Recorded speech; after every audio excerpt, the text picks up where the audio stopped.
Sir నమస్కారం sir. నమస్తే అండి. సార్ ఏపీ రాజకీయాలపైన ఒక వెబ్ సిరీస్ ప్లాన్ చేస్తున్నారు సార్ డైరెక్టర్ దేవకట్ట గారు. సో ఈ సినిమాకి సంబంధించి ఒక అప్డేట్ కూడా ఇచ్చారు. అంటే చంద్రబాబు నాయుడు గారి పాత్రలో ఆది పినిశెట్టి అని, వైఎస్ఆర్ గారి పాత్రలో చైతన్యరావు ఇద్దరు కూడా నటించబోతున్నారని తెలుస్తుంది.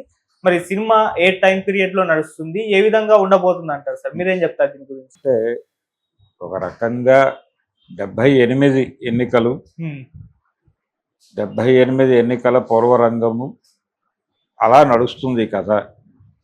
అంటే రాయలసీమ నుంచి, తిరుపతి యూనివర్సిటీ నుంచి ఒకరు, పులివెందుల నుంచి ఇంకొకరు రాజకీయాల్లోకి ఎంటర్ అయ్యి ఇద్దరు 78లో మొదటిసారిగా అసెంబ్లీలోకి ప్రవేశించారు.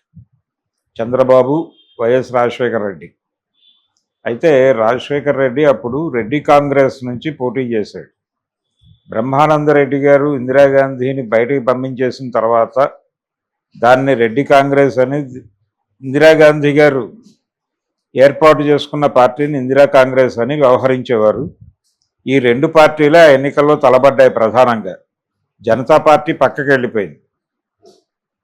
ఈ సమయంలో రెడ్డి కాంగ్రెస్ నుంచి కూడా ఇక్కడ నిలబడ్డారు. వెంగళరావు గారు ఆ రోజున ఆ శిబిరానికి నాయకత్వం వహించాడు. యువతల వైపు చెన్నారెడ్డి గారు, అలాగే నాదెండ్ల భాస్కర్రావు, ఇలాంటి చాలామంది నాయకులు ఉన్నారు ఇక్కడ. ఈ కాంపౌండ్లో నుంచి చంద్రబాబు నాయుడు గారు టికెట్ సంపాదించుకున్నాడు రాజగోపాల్ నాయుడు గారి ఆశీర్వాదంతో. అక్కడ వైఎస్ రాజశేఖర రెడ్డి రెడ్డి కాంగ్రెస్ నుంచి టికెట్ సంపాదించుకున్నాడు. ఆవు దూడ గుర్తు మీద గెలిచాడు. ఆవు దూడ గుర్తు మీద గెలిచింది ఇద్దరే. అందులో ఓ పెద్ద ఆవిడ, రాజశేఖర రెడ్డి ఇద్దరు ఉండేవారు. వాళ్ళిద్దరూ అసెంబ్లీకి వచ్చినప్పుడు ఆవు దూడల్లా ఉన్నారని మాట్లాడుకునేవారు ప్రపంచం. ఇలా అసెంబ్లీకి వచ్చిన తర్వాత ఆ తదుపరి రోజుల్లో ఆవు దూడ కాంగ్రెస్, ఐ కాంగ్రెస్ మళ్ళీ మెర్జ్ అయిపోయి కాంగ్రెస్గా మారిపోయి, ఒకే కాంగ్రెస్గా మారిపోయిన తర్వాత బ్రహ్మానందరెడ్డి గారికి ఢిల్లీలో మంచి పదవి ఇచ్చారు.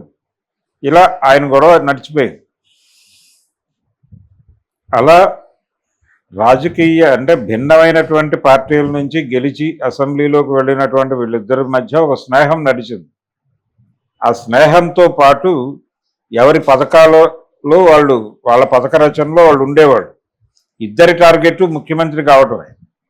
వాళ్ళు ఎమ్మెల్యేలుగా గెలిచి ఏదో మంత్రి అయిపోయి అవకాశం వస్తే ముఖ్యమంత్రి అవుదాం, లేకపోతే అంత వస్తుందా మనకి అనుకునే వాతావరణంలో ఎంటర్ అయిన వాళ్ళే.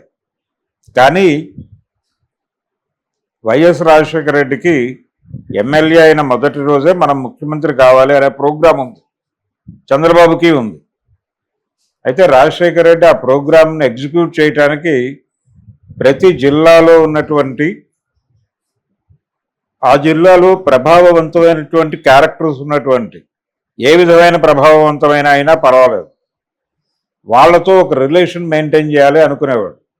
జక్కంపూడి రామ్మోహన్ రావుతోనూ గోదావరి జిల్లాల్లో, అలాగే ఇప్పుడు కొంత పొలిటికల్గా వెటరన్ని, సీనియర్ని అని చెప్పుకున్నటువంటి ఆయన రాజమండ్రికి చెందినటువంటి ఒక రాజకీయ, గతంలో ఎంపీ చేసినటువంటి రామోజీరావు మీద కేసులు వేసినటువంటి ఓ పెద్ద మనిషి ఉన్నాడు. ఆయన మీడియాలో తరచూ మాట్లాడుతూ ఉంటాడు. వారి పేరు ప్రపంచానికి తెలుసు. కాబట్టి వీళ్ళందరూ కూడా ఆ టైంలో వంగవీటి రంగా గారిని కూడా తన కోటరీ మనిషిగా ఆయన భావించేవాడు వైఎస్ రాజశేఖర రెడ్డి. ఇలా వీళ్ళందరితోనూ మంచి సంబంధాలు మెయింటైన్ చేసేవాడు. కన్నా లక్ష్మీనారాయణ, వీళ్ళందరితో ఇలా ఈ రిలేషన్స్ మెయింటైన్ చేస్తూ తన గ్రూప్ అనేదాన్ని ఒకదాన్ని స్ట్రైట్ వైడ్ డిజైన్ చేసుకున్నాడు ఆయన. ఈ డిజైన్ చేసుకోవటం అనే ప్రోగ్రాం మీద ఎప్పుడైతే దృష్టి పెట్టాడో ఆ రోజునే ఇతనికి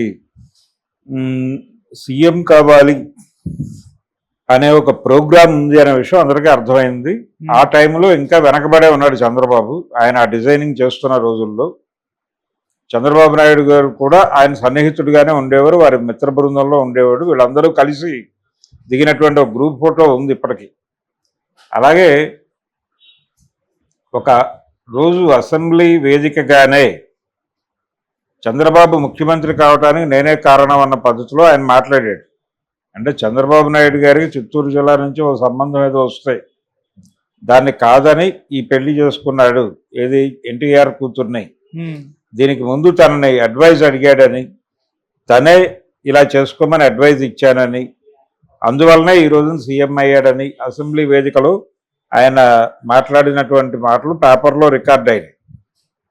అయితే ఎవరిని అక్కడ చిత్తూరులో ఎవరిని అనే దాని దగ్గర రకరకాల అభిప్రాయాలు ఉన్నాయి. ఆ సంబంధం రాజగోపాల్ నాయుడు గారి ద్వారా వచ్చింది అనేసరికి ఆయన కుమార్తె లేకపోతే మరొకరా అనే చర్చ ఒకటి జరిగింది. అది అయ్యి ఉండకపోవచ్చు, కానీ ఆయన ఒక సంబంధం ఏదో సజెస్ట్ చేశాడు. ఆయన ఆశీర్వాదంతో ఎమ్మెల్యే అయ్యాడు కాబట్టి. ఆ తర్వాత ఎవరిని చేసుకుంటే బాగుంటుంది అనుకుంటే రాజగోపాల్ నాయుడు గారు చెప్పిన సంబంధం చేసుకుంటే జిల్లా ఫిగర్ అవుతావు, స్టేట్ ఫిగర్ కాలేవు, కానీ ఈ మ్యాచ్ చేసుకుంటే నువ్వు స్టేట్ ఫిగర్ అవుతావు, ఎందుకంటే అవతల మనిషి స్టేట్ ఫిగర్ కాబట్టి. సో ఇది బెటర్ నీకు కెరియర్ పరంగా, ఈ అడ్వైజ్ ఇచ్చింది నేనే అనేవాడు ఆయన, వైఎస్ రాజశేఖర రెడ్డి.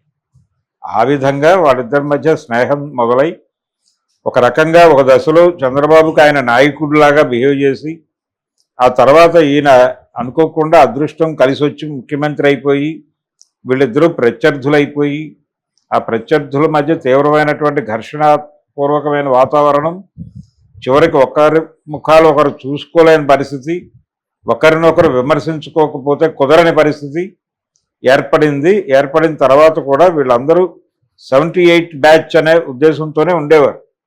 78 ఎన్నికల నుంచి ఉద్భవించిన నాయకులం మనందరం కలిసికట్టుగా ఉండాలి అనేటువంటి ఒక స్పిరిట్ కూడా క్యారీ అయ్యేది వీళ్ళల్లో. అప్పుడప్పుడు కలుసుకునేవాళ్ళు, ఆ టీం అంతా కలుసుకునేది అప్పుడప్పుడు.